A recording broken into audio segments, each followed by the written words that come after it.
Speak. 3, 2, 1, and rolling. River, I'm so happy to be here talking with you today because we have never met. I only know you through your work.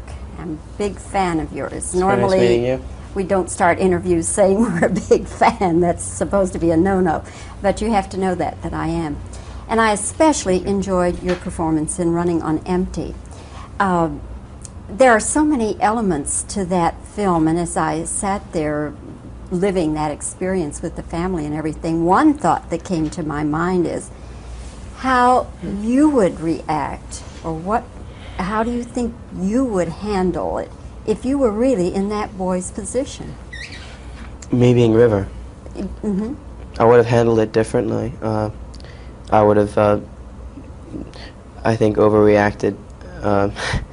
I've been a little more dramatic because I'm not as used to the patterns that Danny has been through, and he's very aware of the cycles that he's gone through, and it's happened again and again, and it's just like, here we go again, another hiding, another place to be, and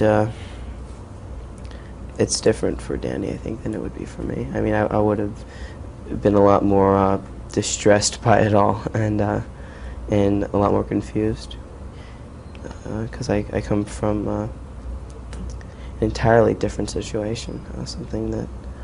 What is your family life like? Now, I know you're professional people, but you know, when you're the family unit, what are you like? It's hard to say. We're all over the place. There's a lot of stuff that's out there in the open as far as feelings. If you get angry, it's out there. It's out there. Everything's out there. It's really honest and immediate, and because of that, we don't let things build up too long so that we can deal with it and talk about it. And there's not many head games that go on. If we're upset, we don't show it by walking around with a real grim look on our face for hours and hours on end. You know, we'll deal with it, and we won't, you know, we replace the guilt that most people give each other when they're upset with someone else with real honest feelings, whether they be real positive or drastically negative. Are there times, well, first of all, let me ask you, what is your age now? 17. Okay. When you were younger, particularly, and you had some disagreement with your parents, and you would voice that disagreement, and they'd say, I don't know, maybe your parents didn't, but most parents say, because I said so, because this is the way it's got to be. Now, would you have that in your family?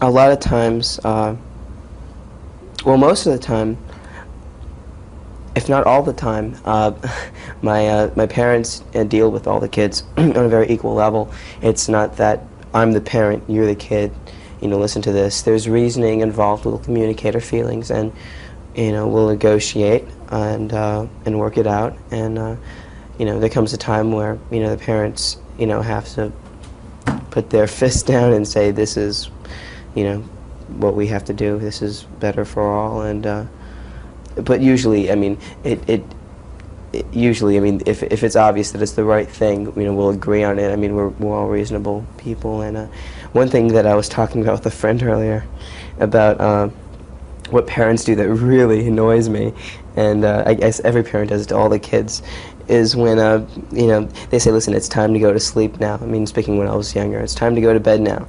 And then you'll say, well, you know, I want to go out, I want to do this, this, and that, and they'll say, no, this is what, you know, you should be doing. You have an early call tomorrow morning or something. You have responsibilities to attend. You should get some sleep. And you'll say, well, what time is it? And they'll say, time to go to sleep.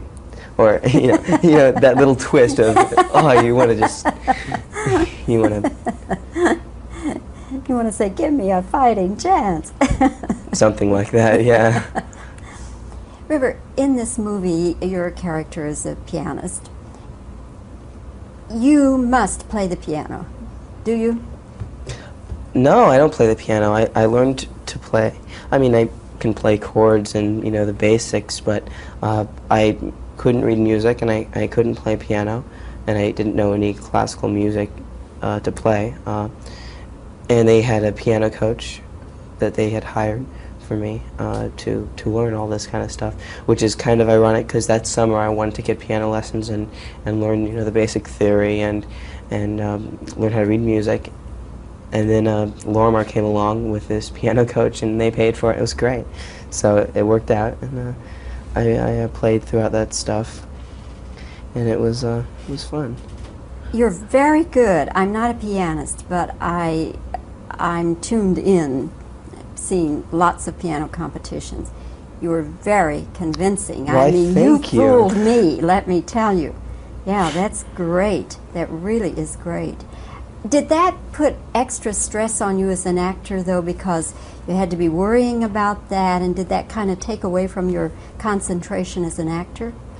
Early on, I was worried about, you know, if I could, you know, do it or not.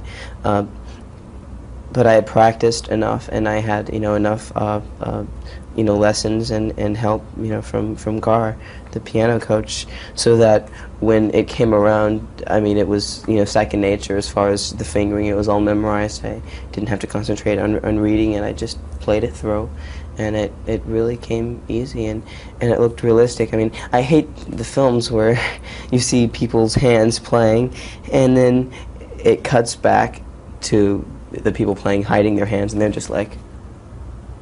And in this, it's fun because you see the hands, and then it pans up, and you see me playing. And it's like, yeah, I did that, and it feels good because it just adds, you know, realism to the, you know, to the film, and I think that.